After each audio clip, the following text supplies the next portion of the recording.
vamos a ver lo que son procedimientos tramitados ante el INPI. Sí hay procedimientos que se tramitan ante el INDAUTOR, o sea, eso sí es una realidad, específicamente aquellos contemplados en el artículo 229 de la Ley Federal del Derecho de Autor. Son como infracciones de menor escala, y me refiero en el aspecto de que no le pusiste la C de copyright, no pusiste como que ciertos requisitos, más de formalidades. La parte fuerte son las infracciones en materia de comercio. Uso no autorizado de la imagen, uso no autorizado de una obra, abuso de una reserva de derechos. Entonces, por eso es que me estoy enfocando más a los procedimientos tramitados ante el INPI. Lo vimos de clase pasada, son nulidades, caducidades, cancelaciones, infracciones. En este punto es muy importante tener en cuenta los efectos. Ya con la reforma del año pasado viene muy contemplado lo que son los efectos. Una caducidad va a tener como efectos que a partir de ese momento la marca no existe. Entonces, en el momento en que el INPI declara, la marca no existe. Pero todo lo que se hizo con la marca se tiene por válido. Un caso contrario para lo que es la nulidad. En la nulidad, una vez que se declara, los efectos se retrotraen hasta la fecha de presentación de la solicitud. Es decir, después de que se declara la nulidad, tenemos que la marca jamás existió. La marca, el aviso comercial, la patente, el modelo de utilidad o el diseño industrial. Entonces, esa parte no existió y no existió nunca. ¿Cuál es la relevancia? Era lo que yo les decía en una infracción. Si un tercero inicia contra mí una infracción, es una ofensa a la marca y yo no tengo yo lo que voy a hacer es reconvenir. En el momento en que yo represento la reconvención y el INPI declara la nulidad en la que acredito su interés jurídico, mi contraparte, se retornan todos los efectos. Entonces, todo lo que tú hiciste al tenor de esa marca es inválido. Por lo tanto, en mi infracción, la infracción se queda sin interés jurídico. Eso es lo importante de conocer los alcances de los efectos. ¿Qué pasa si en una infracción ustedes reconvienen una caducidad? No te va a servir de nada. Lo que puede pasar es que el INPI te diga, ok, sí, no la usa y declaró la caducidad, pero la caducidad es a partir de hoy 14 de abril en adelante. Por lo tanto, si presentaste tu solicitud de infracción hace un año, la tengo por válido, se tiene por acreditado interés jurídico y se declaran ambas cosas, caducidad e infracción. ¿Vale? Entonces los efectos por eso son muy importantes, especialmente en el caso de las reconvenciones. Y bueno, entre las etapas van a ser estas, yo les decía, son muy sencillas las etapas dentro del procedimiento. Entonces vamos a hacerlo o equipararlo un poco a la materia civil o a los términos jurídicos que conocemos un poco más cotidianos, pero sí pulir cómo es dentro de nuestra materia. Vamos a tener que el escrito inicial es una solicitud de declaración administrativa de, ya lo vimos, nulidad, caducidad o infracción. Pero es una solicitud que hace las veces de demanda. Como todo el mundo lo conoce, demanda, ¿ok? Pero aquí es una materia administrativa y va a ser solicitud. Posteriormente se le hace el estudio, admite, requiere, desecha. Una vez que se admite, se emplaza. El emplazamiento es el acto procesal más importante y tiene toda una serie de formalidades en cuestión de cómo se debe realizar el emplazamiento.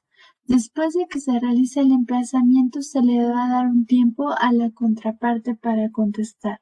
En el caso de nulidad, caducidad, vamos a tener un mes y en el caso de infracción, 10 días. Para el mismo caso de la infracción se tienen que hacer estudios para ver si se admite o se requiere. Una vez que se admite, se concede un plazo a las partes para que realicen manifestaciones, se se abre periodo de alegatos y se resuelve. Entonces, quitándole todos estos pequeños mini matices, tenemos solicitud, contestación, alegatos y resolución. ¿Ok? Esas básicamente son nuestras etapas dentro de un procedimiento tramitado ante el INE. Solo a modo de repaso, y bueno, pues sí, para los que no vieron, por si no claro, la solicitud tiene sus requisitos en el 330, ¿vale? Ténganlo, apúntenlo para que cuando ustedes tengan que iniciar un procedimiento contencioso, primero se remitan al artículo 330. El nombre del domicilio, objeto, descripción de los hechos y fundamentos. Respecto a el objeto, los fundamentos y todo ese tipo de hechos, como lo decía Israel, a veces los particulares piensan, oye, yo te doy los hechos bajo el principio de derecho, te doy el hecho y tú como autoridad dame el derecho. Sin embargo, en estos casos no procede. El INPI siempre te va a requerir cuál va a ser el objeto y que tenga relación con tus fundamentos de derecho. Porque si ustedes señalan de repente artículos de la nulidad y dentro de sus hechos se advierte caducidad, dejamos en estado de indefensión a nuestra contraparte. ¿Por qué? Porque hay una oscuridad en la demanda. Entonces la contraparte no va a saber si contesta una caducidad, una cancelación o una nulidad, o en su defecto de la nulidad realmente cuáles son las causales. ¿Ok? Entonces es muy importante que ustedes tengan esta claridad al momento de iniciar un procedimiento. ¿Cuál es mi objeto? Ah, bueno, es es una caducidad. ¿Cuál es el artículo? El 260. ¿Cuáles son los hechos que sean tendientes a lo que es una caducidad? En la ley no va a venir qué es una caducidad, ni cuáles son los efectos, ni si te dan las bases, cómo debe ser el acreditamiento de un uso, pero no te dicen qué es. Por eso es que yo les estoy haciendo estos ejercicios para que ustedes sepan distinguir qué es lo que procede. Teacher, comentó que era la caducidad es el 200 qué y nombró tu artículo hace un momento el 300 qué. Para los requisitos de la solicitud es el 330. Para la caducidad es el 260. Para la nulidad es el 258. De hecho, para todo lo que son los procedimientos contenciosos es el título sexto y séptimo de la Ley Federal de Protección a la Propiedad Industrial. Okay. Entonces, lo que hemos visto en clases pasadas, pues ha sido como la esencia, ¿no? ¿Qué son? ¿Para qué sirven? ¿Cuál es su naturaleza? Pero ya toda la parte contenciosa, con independencia de cuál sea la acción, nulidad, caducidad, vamos a encontrarlos entre estos artículos. Entonces, de hecho, les digo, el título sexto y séptimo de la ley.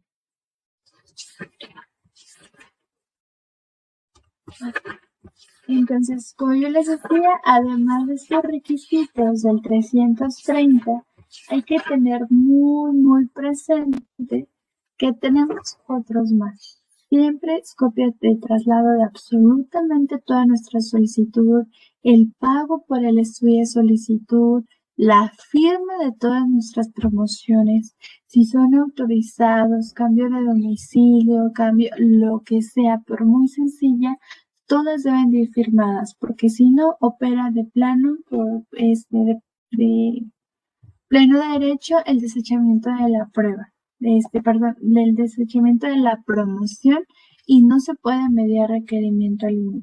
¿Okay? Si son documentos en el extranjero, la apostilla o legalización, este es un requisito únicamente del reglamento, pero para eso podemos irnos a lo que es convenio de la Haya. ¿Cuándo procede una apostilla? ¿Cuándo procede una legalización?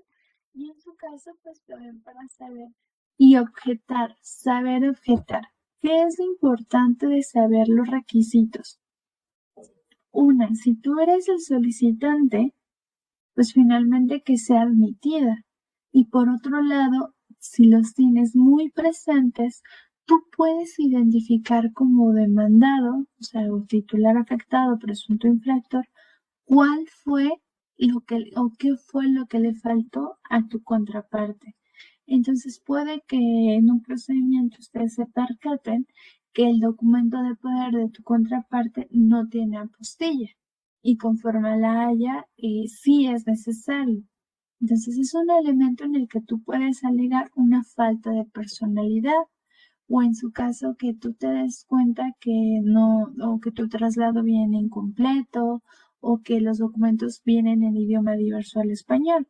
Entonces dices, a lo mejor independientemente del requisito que contempla el reglamento, que es decir, que todos los documentos en idioma español, vamos a tener el otro efecto, que conforme al Código Federal de Procedimientos Civiles, yo voy a tener, o sea, tal y como fue exhibido ese documento en español.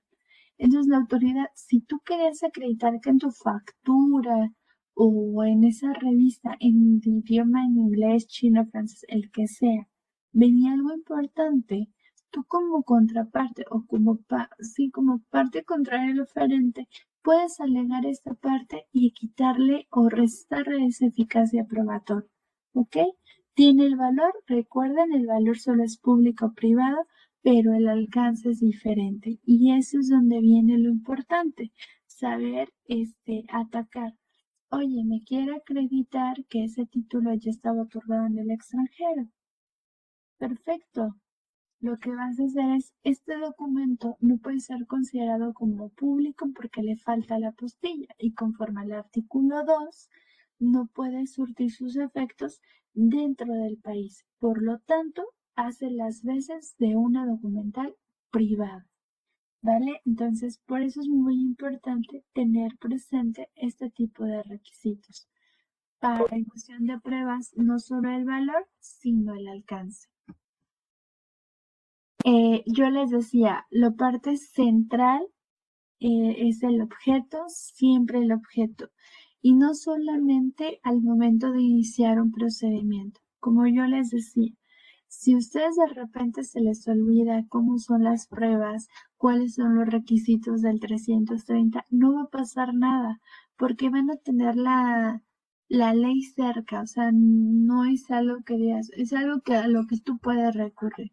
Aquí lo importante es identificar qué es lo que tienes que hacer y no tanto con la autoridad, sino también con tu propio cliente.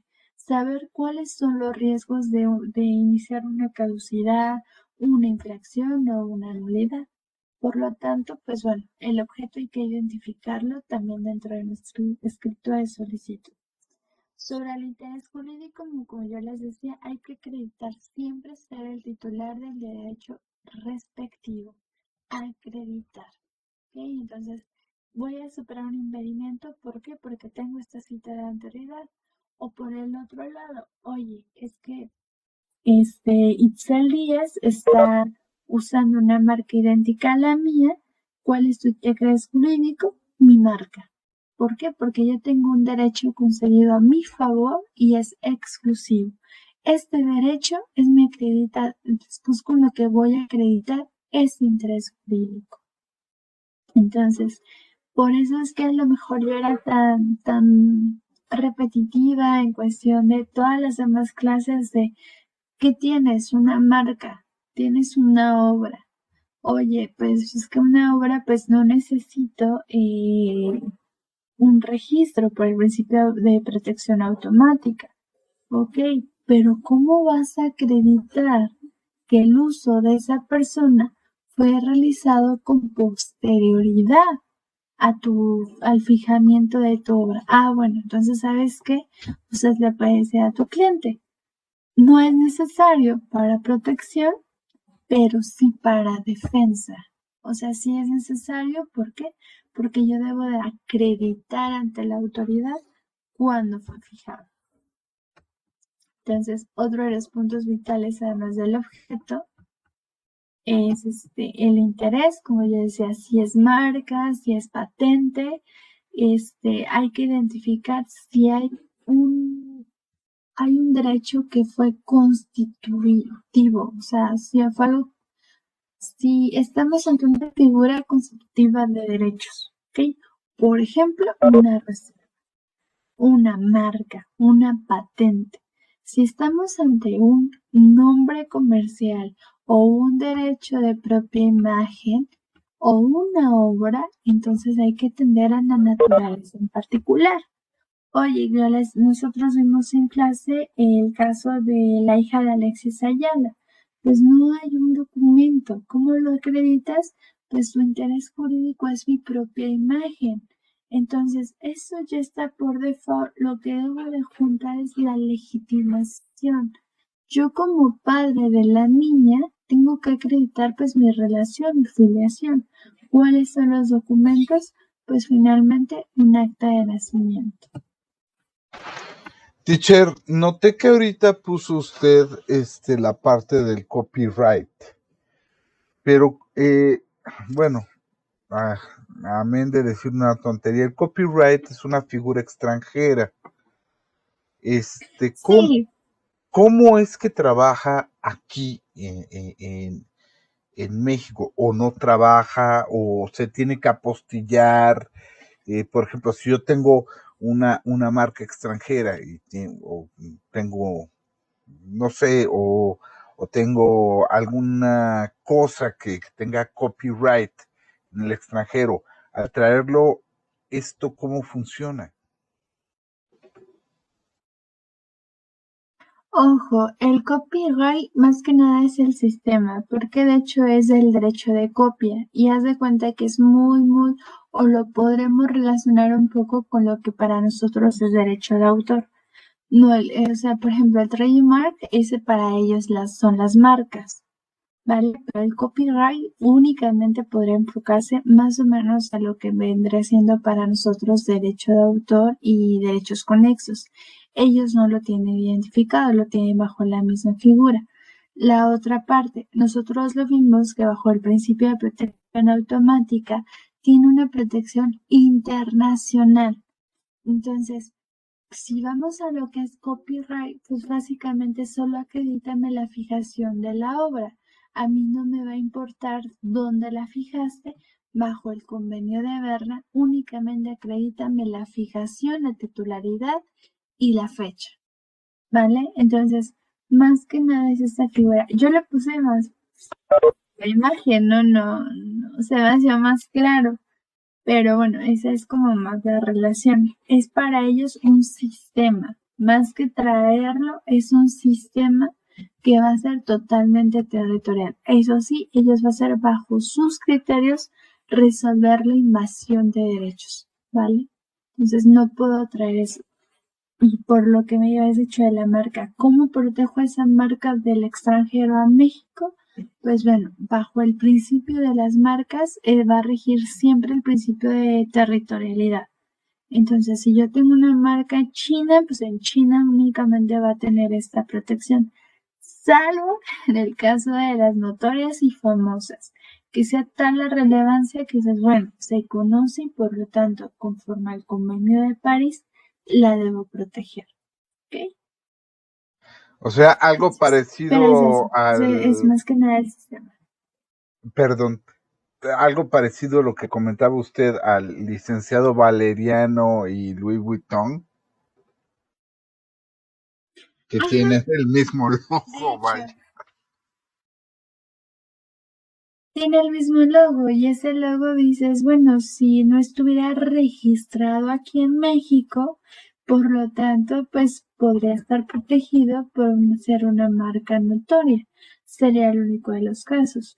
Por ejemplo, no sé si han visto las películas estas famosísimas de Rápidos y Furiosos. Si se dan cuenta, o sea, y en las tomas, durante las tomas, encuentras infinidad de carros, de llantas, de aceite, o sea, de todo, ¿no? En fin, es una película. pero es una película que tiene un alcance internacional impresionante. Entonces, ese tipo de marcas ya empiezan a permear dentro de los mercados nacionales. Entonces, es el único caso, ¿vale? Entonces, eso es por lo que les decía en cuestión de interés jurídico.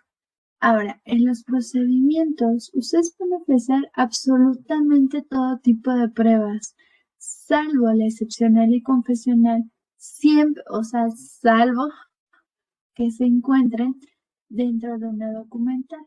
Es decir, no sé si han visto, hay declaraciones juradas en las que el representante de una persona moral extranjera sí declaran literal el uso de una marca, digamos que sería un tipo testimonial o confesional dependiendo quién fuera, si fuera una de las partes, pero está contenida en un documental. Eso es lo que se pretende. Muchas veces no es como en materia civil de, bueno, digas si es cierto como lo es, no, nada. O sea, aquí simplemente ofréceme la documental. A mí me ha tocado ver dentro de la práctica solo una vez una confesional rendida en documental que sí era para el efecto de decir, ¿sabes qué? Esta marca de la cual yo soy cotitular no la hemos usado. Entonces, conforme a las reglas de uso, el uso puede ser únicamente a través de los tres. Y si yo te estoy diciendo que yo no la estoy usando y que no he concedido mi autorización, por lo tanto, al tenor de esta cláusula, no está en uso. ¿Y qué procede? La caducidad. Hemos tenido esos casos o también se han tenido casos en las que especialmente, por ejemplo, en grupos que son 16 titulares, llega uno de ellos y sabes que pues no lo usamos. ¿Y qué quiero? Pues quiero la cancelación del registro o solicito una caducidad y hacen un tipo de autoemplazamiento. Tiene sus salvedades, se puede tirar, sí, pero son unos pequeños ejemplos de cómo podría rendir una confesional en documental.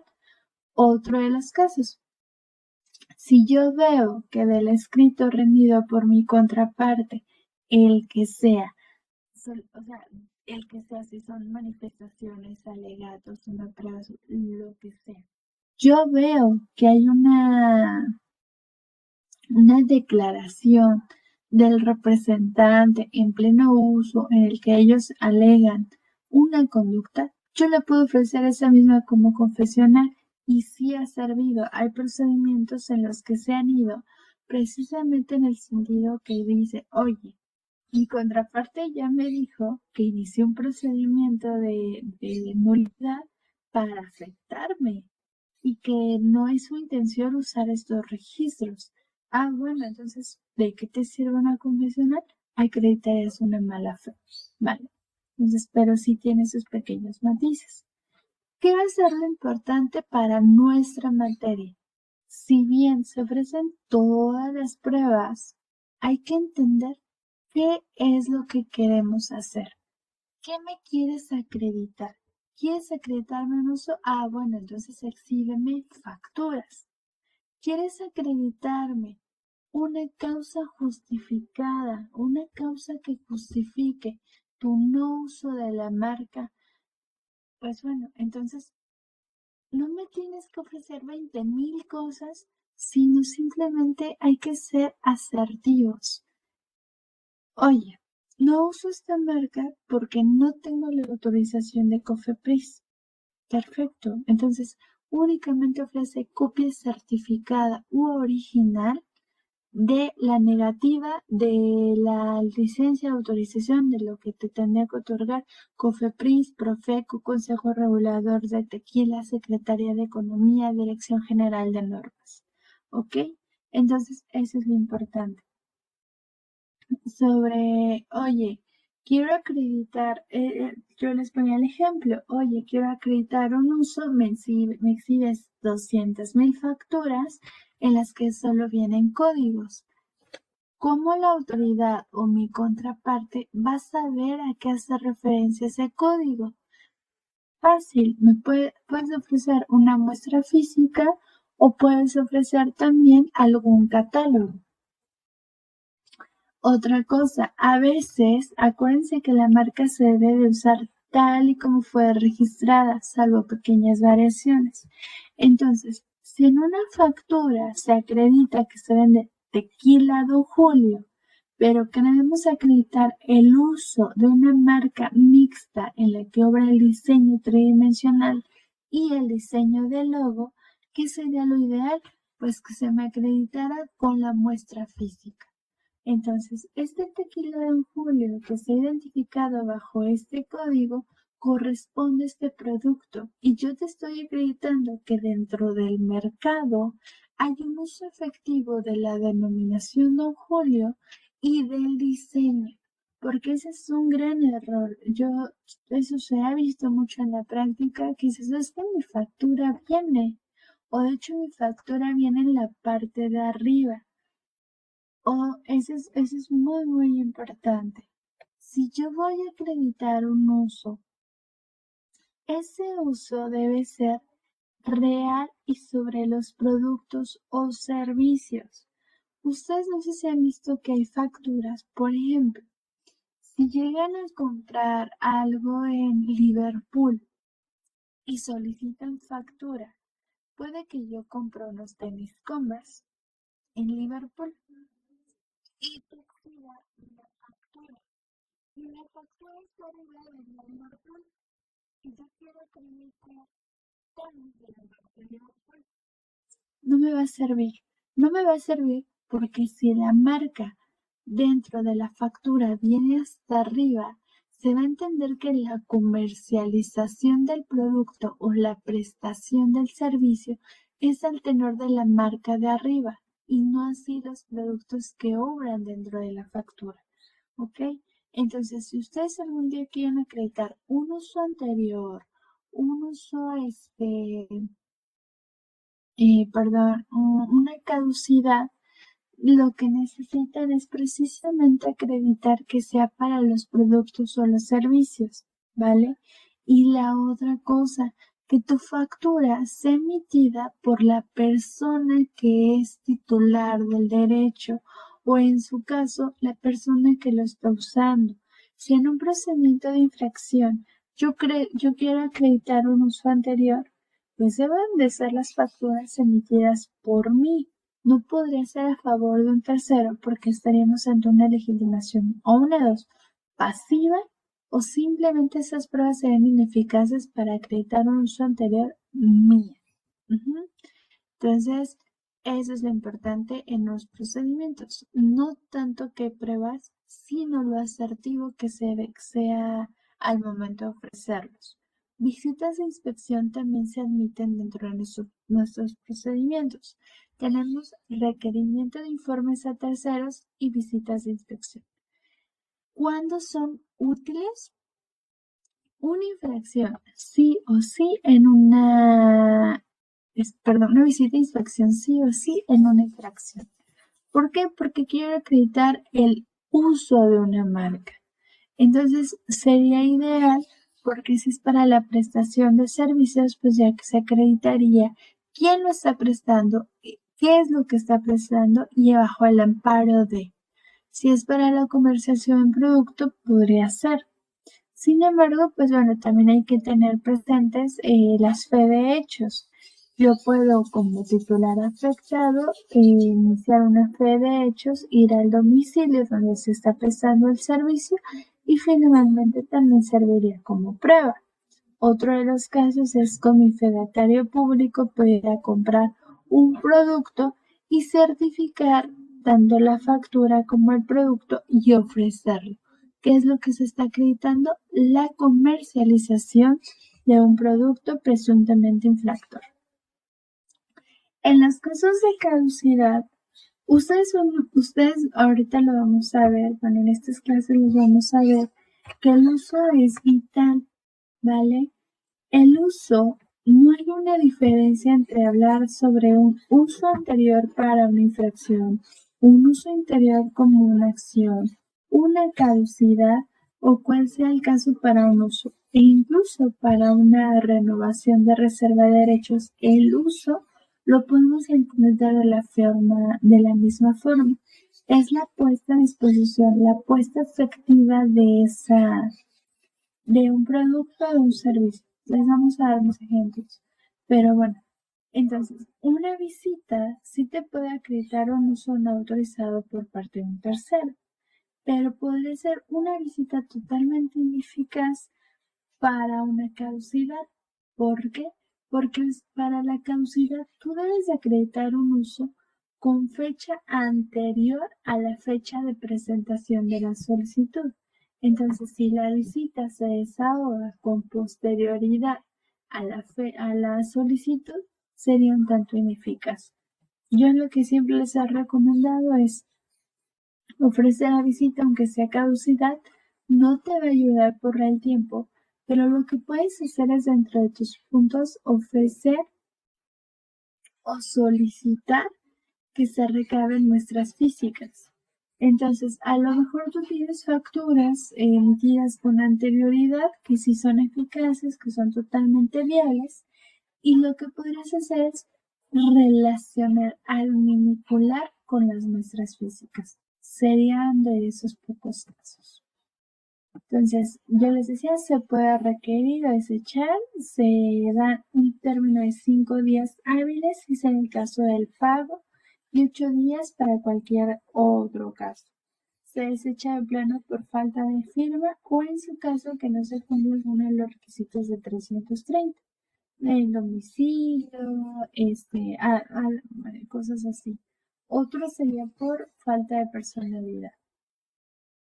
La vemos, se admite, se va a admitir.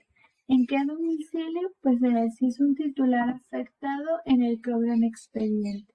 Si en el del presunto infractor, pues en el domicilio en que ustedes saben que se va a encontrar el presunto infractor. Es decir, pues a lo mejor vienen las facturas o es directamente en el establecimiento o a lo mejor a través de una visita de inspección, se solicitan ambas cosas. Llega la autoridad, tiene el efecto sorpresa, visita, realiza, o sea, hace qué tipo de productos, qué tipo de servicios se prestan ahí y a su vez se realiza el emplazamiento.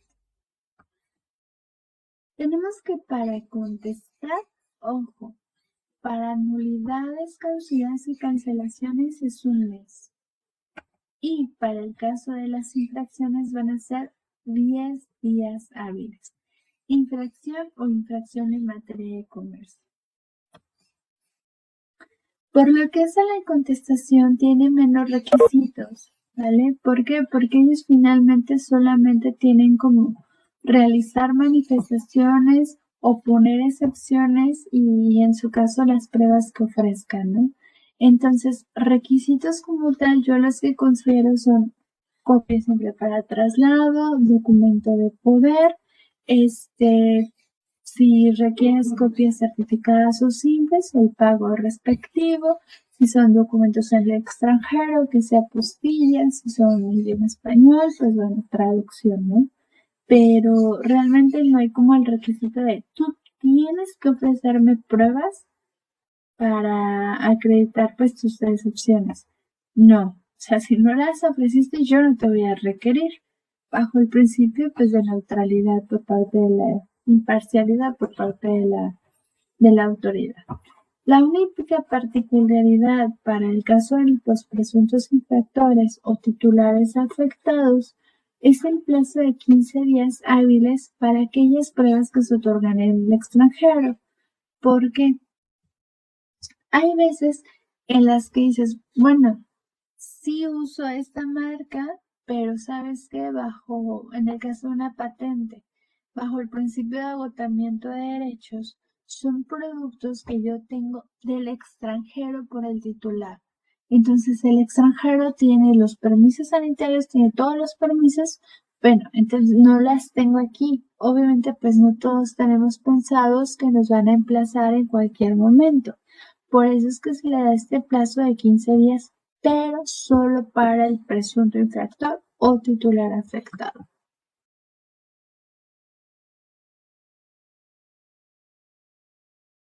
Ahora, pruebas. Mismo supuesto para las pruebas, cuales admiten absolutamente todas, salvo excepción confesional y testimonial, ¿vale? Siempre y cuando, pues bueno, no estén dentro de un documento. Vamos al mismo caso. No importa qué pruebas sean, puedo ofrecer lo que yo quiera, muestras físicas, visitas, inspecciones oculares, requerimientos, informes. Lo que hay que determinar muy bien es qué me están peleando. Si alguien inicia un procedimiento de infracción en mi contra, es por un uso no autorizado. ¿Cuál sería una prueba idónea? Si la llegaras a tener, pues la autorización de a lo mejor, sabes que tú eres el titular, yo lo estoy usando, pero a mí quien me dio la autorización fue el licenciatario. Entonces, aquí está, y podría ser una de las formas en las que yo, digamos, salves la infracción. Otro caso, pues entre tus argumentos va a estar que como infractor no te pueden sancionar en términos del artículo 175 por un uso anterior. Bueno, pues ofréceme las pruebas que me acrediten un uso anterior. Entonces, la otra es, y esta también es muy, muy, muy importante. Digamos que viene, lo he visto más en aduana, viene es un procedimiento de infracción y a mí me acusan por estar comercializando un producto. Lo que pasa muchas veces es que se contrata a un tercero únicamente para transportar los productos o bueno, la mercancía. Pero yo solo a mí solo me pagaron para esto. Yo no soy quien lo va a comercializar. Yo no soy quien lo compré, yo no soy quien lo traje. Entonces, ¿sabes qué? Esta conducta no me es imputable a mí, es imputable a ese tercero. ¿Cómo lo vas a alegar? Pues una excepción por falta de legitimación pasiva. Yo no soy la persona que está cometiendo esta conducta infractora, presuntamente infractora. Oye, tú como usuario autorizado, tienes que poner en las botellas de tequila esta denominación DOP. Y como no lo haces, por lo tanto a ti te corresponde. Sí, pero sabes que yo vendo solo el tequila a granel y esta persona que es quien envasa y vende sus propios productos con esta marca, es la única persona que tú le podrás imputar esta conducta. ¿Ok? Entonces, esta sería otra parte de las excepciones. Otra excepción, hay muchos casos en el que, por ejemplo, lo que hacen las medicinas con la cláusula volar. Nosotros lo vimos. Y si alguien encuentra que tú estás importando productos o insumos para la experimentación de un nuevo medicamento que ya está patentado, que en ese momento está vigente su patente, pero tú lo que pretendes es obtener en algún momento los que son los permisos sanitarios para el genérico, esta finalmente sería una excepción. Aquí están mis ensayos clínicos donde yo lo que pretendo es alcanzar una estabilidad en cuestión del medicamento y por lo tanto lo requiero. Entonces, eso es lo óptimo. Tenemos el caso de Shakira y de Jerry Rivera. Lo vimos aquí, les puse el caso de que era la canción de Amores como el nuestro y la de Shakira, la de... Es que si lo abro va a salir. La canción, no sé si lo recuerdan. Nada más que se escuche la Yo canción. no, teacher, perdón. Sí escuchan la música, ¿verdad? ¿Sí? No, No, teacher. nada.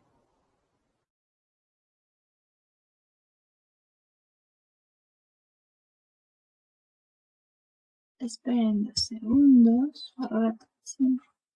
No, al menos ya le hallé más a esto. Mm, mm, mm. Esa, gracias. Esa canción justamente que se parece a la de Jerry Rivera. Muy bien, muchas gracias, Arturo. Entonces, en ese caso, ay, esta ya no era. ¿Qué fue en ese momento? Oye, se inició un procedimiento de infracción. ¿Por qué? Porque esta canción que tú estás usando, Shakira, pues no está autorizado. O sea, tú no estás autorizada porque, bueno, quien lo había iniciado era Jerry Rivera. Como presunta infractora, ¿cuál fue su defensa? La autorización del compositor. Por eso yo les digo, es súper importante tener presente quién es el titular. A veces nos inician un procedimiento de infracción, pero esa persona no es el titular, no es el titular de la obra o no es el titular de la interpretación. Entonces, lo que pasó en el caso de Shakira, precisamente por la canción que nos ponía Arturo, es que ella dijo, sí, o sea, no tengo tu autorización, Jerry Rivera, pero tú eres el intérprete. Tú no eres el compositor de la letra y de la música. Por lo tanto, ella, al tener la autorización de Omar Alfano, quien era el autor, pues finalmente no es susceptible de una infracción. Eso es lo sutil de nuestra materia. Entender la figura, la acción y cómo salvar en el caso vía excepción. Entonces, las excepciones que todos conocen, dispendencia, falta de legitimación, falta de personalidad, falta de interés jurídico, cobran mucha relevancia si entendemos la figura, ¿ok? Entonces, si en este caso, imagínense que el abogado hubiera hecho, ¿sabes qué? Sí, y llegan a un acuerdo, con tal de que no se proceda a la acción con Jerry Rivera, esta falta de sutileza de identificar que uno es un derecho de autor y otro es un derecho conexo hubiera llevado a un acuerdo pues realmente favorecedor a alguien que no le pertenecía. Entonces la falta de legitimación pasiva es muy importante, o sea, como demandado, o presunto infractor o titular afectado, decir, eso a mí no me corresponde. Esa actitud que tú dices que es comercializar es de él. Yo presto el servicio y la prestación de servicio bajo un principio de tipicidad que rige en derecho administrativo sancionador no me corresponde. Entonces, como yo les decía, en el caso de las pruebas, tanto del actor o el demandado, lo sutil, lo fino, va a ser atendiendo a la figura y la acción. Entonces, una vez que ya se nos admitió la contestación, vamos a tener un plazo de 3 días para las manifestaciones a la contestación. Necesito que tengan bien presentes los plazos. Vamos a hacer otro Kahoot para que veamos los plazos y que ya quede muy claro esta parte.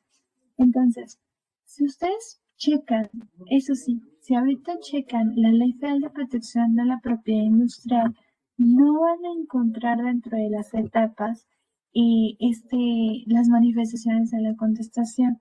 Sí tenemos solicitud, tenemos contestación, tenemos alegatos, pero manifestaciones de la contestación no.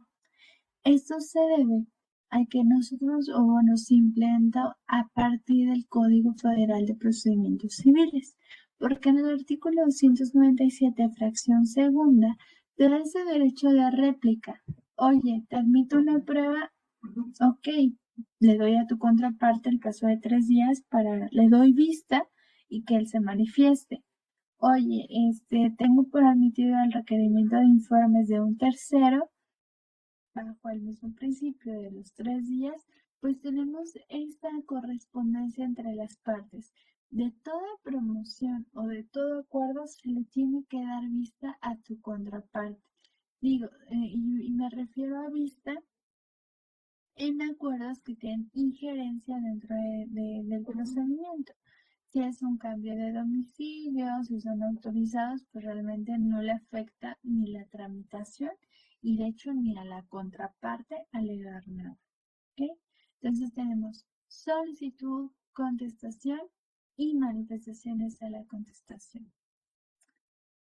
Penúltima etapa, alegatos. Antes de la reforma no teníamos contemplado en la ley lo que eran los alegatos. Esto lo hacíamos bajo el principio de la supletoriedad, conforme al artículo 56 de la Ley Federal de Procedimiento Administrativo. Entonces, pues habría periodo de alegatos. Actualmente lo tenemos en el 341 y se respetó el plazo de 10 días hábiles. ¿Qué es lo que va a pasar? De verdad, los alegatos suelen ser muy importantes si lo sabemos hacer correctamente. Yo lo he visto en la práctica y no solo en materia de propiedad intelectual, sino civil. Lo que hacen es copio todo lo de la solicitud y ahí te va. Esos son mis alegatos. Copio todo lo de la contestación y van mis alegatos. No, los alegatos van a ser esas conclusiones a las que tú vas a llegar atendiendo al desenvolvimiento, o sea, de cómo se desahogó el procedimiento. Por ejemplo, tú como actor solicitaste una caducidad. Tu contraparte inició, te ofreció muchísimas pruebas, muchísimas. Entonces, tú al momento en que las analizas, te das cuenta que esas pruebas están fuera del periodo probatorio, no son para los productos, no son para los servicios, fueron facturas expedidas a favor, por una persona ajena al procedimiento y de la que no se desprende la relación.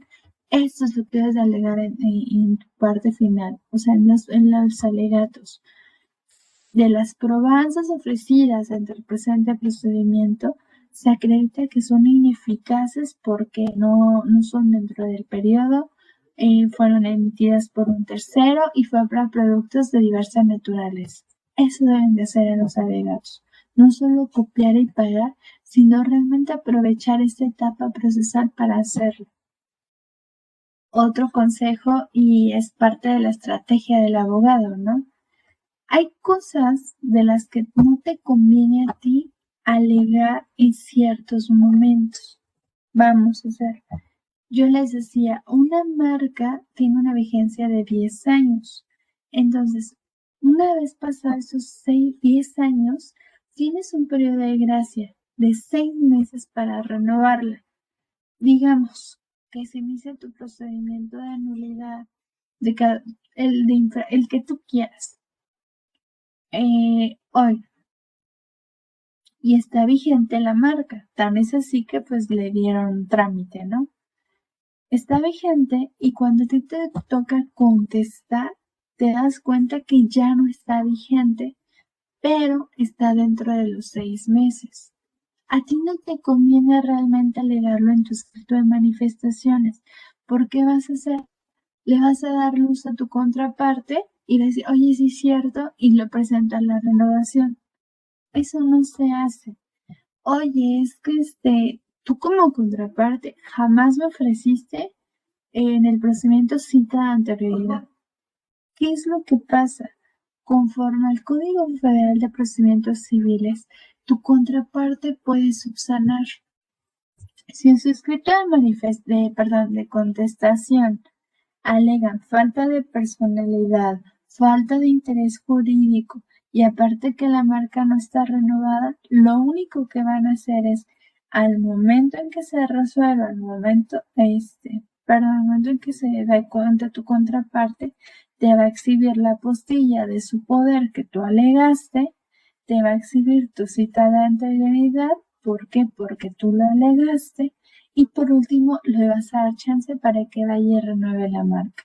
Entonces, no es una buena estrategia. Sí es bueno saber o identificarlo.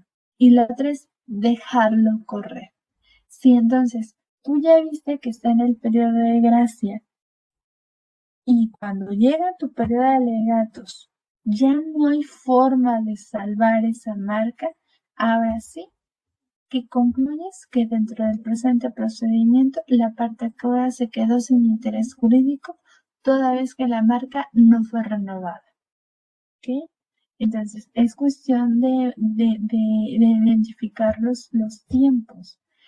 Si es una reserva, mismo caso. Atendiendo a esto, ya no se pudo renovar, porque para la renovación es un mes antes o un mes después. No darle luz. Si es una patente, por la falta del pago de anualidades, también hay un pequeño margen. Si no lo pagan, caduca de pleno derecho. Bueno, sí, pues sí caduca. Igual es hasta el periodo de alegatos. La otra, si tú te diste cuenta de la falta de personalidad, sí lo puedes alegar. Y a lo mejor estaría en ti, si estás muy seguro de que no tiene personalidad y pasa por inadvertida por la autoridad, lo que puedes hacer es dejar que se resuelva y ahora sí pelearlo en otra instancia. Alegar la autoridad responsable, en este caso al INPI, entró al estudio a pesar de que mi contraparte no contaba con las facultades para el presente procedimiento.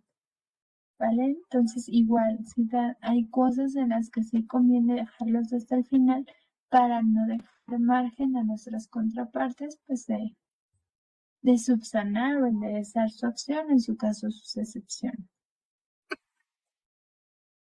Finalmente, se dicta resolución. En el caso de nulidad, caducidad, cancelación, acuérdense, vamos a destruir un registro, una patente, un derecho ya concedido, ¿ok? Entonces, no hay más que se niega o se declara. En el caso de las infracciones, vamos a tender a calificar un uso, una conducta presuntamente infractora. Si se niega, no pasa nada, pero si se declara, es una sanción, por lo que les decía, por el derecho administrativo sancionador.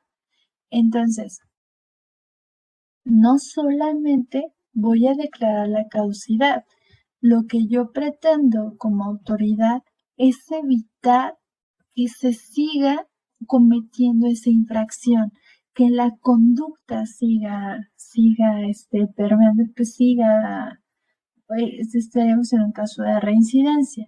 Entonces, se acredita que esa conducta sí es infractora, te impongo una sanción. ¿Por qué? Porque voy a castigarte por lo que ya hiciste. Aparte, te ordeno la abstención de seguir comercializando o como el producto o prestando el servicio. ¿Por qué? Porque no basta con que yo simplemente lo sancione. Tengo que evitar que siga cometiendo una conducta infractora en contra de mi titular. Entonces, tú no quieres, entonces además te puedo multar, te puedo clausurar por este desacato, por así decirlo, a mi resolución. Si se aplicaron medidas, no hemos visto medidas, pero bueno, si se aplicaron medidas, es decir, yo fui a tu establecimiento y te aseguré este producto, tengo que determinar ¿qué vamos a hacer con el producto? Si es presunto, pues si es producto infractor, nosotros tenemos que ver si se destruye el producto. Por otro lado, en una medida siempre se deben de garantizar los daños o perjuicios que se le pueda ocasionar o al que se lo impone o quien lo levanta. Entonces, la autoridad debe determinar qué va a pasar con esa fianza o qué va a pasar con esa contrafianza. ¿Ok? Entonces, ¿qué otras pequeñas cosas podemos encontrar y no están en la Ley Federal de Protección como tal?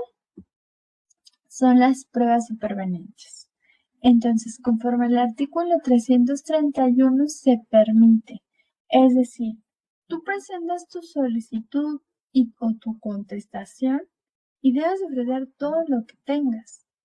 La autoridad te va a aceptar pruebas que sean ofrecidas con posterioridad únicamente en 3 supuestos.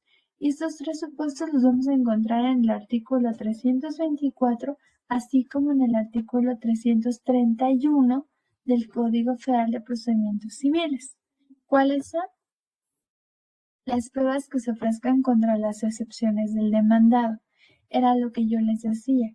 Si yo como demandado alego falta de personalidad de mi contraparte, yo puedo alegar bajo el 324 contra esta excepción que sí tengo acreditada mi personalidad y ahí te va, te subsano. Si yo alego que hay falta de interés jurídico, la parte actora perfectamente me puede ofrecer la cita de anterioridad bajo este supuesto, aun cuando sea de fecha anterior, ¿ok? Entonces, esta es la parte en la que yo les digo, la parte fina de saber si decir y darle chance de subsanar o simplemente llevarlo hasta que realmente surtan las consecuencias que nosotros queremos. El segundo supuesto, y es el más común, que sean de fecha posterior, ¿vale? Entonces, si yo presenté mi solicitud hoy y el día de mañana me entero, me llega una factura de un producto que presuntamente infracto, lo puedo ofrecer sin mayor problema. Y el último supuesto es que en aquellos casos que aunque fueran anteriores, se debe de manifestar bajo protesta de decir verdad que no se tenía conocimiento de ellos. Ojo, esta bajo protesta sí debe de estar como, no debemos de caer en el error de simplemente decir, sí, lo asevero y no pasa nada y por eso lo va a admitir. ¿Por qué? Digamos que tenemos un oficio de cita de... No, a mí me tocó ver de impedimentos, no fue de cita. De impedimentos de terceros. Eran marcas suyas, pero distintas, o sea, eran marcas de las que era titular el actor, pero no tenían relación como tal con con la marca base. Lo que hace es el actor ofrecerlas como pruebas supervenientes, aseverando que no tenía conocimiento de ellos. Sin embargo, él era el titular. Por lo tanto, de las constancias que obra en el INPI, la contraparte perfectamente puede entrar y viene la fecha de notificación, entonces se cae.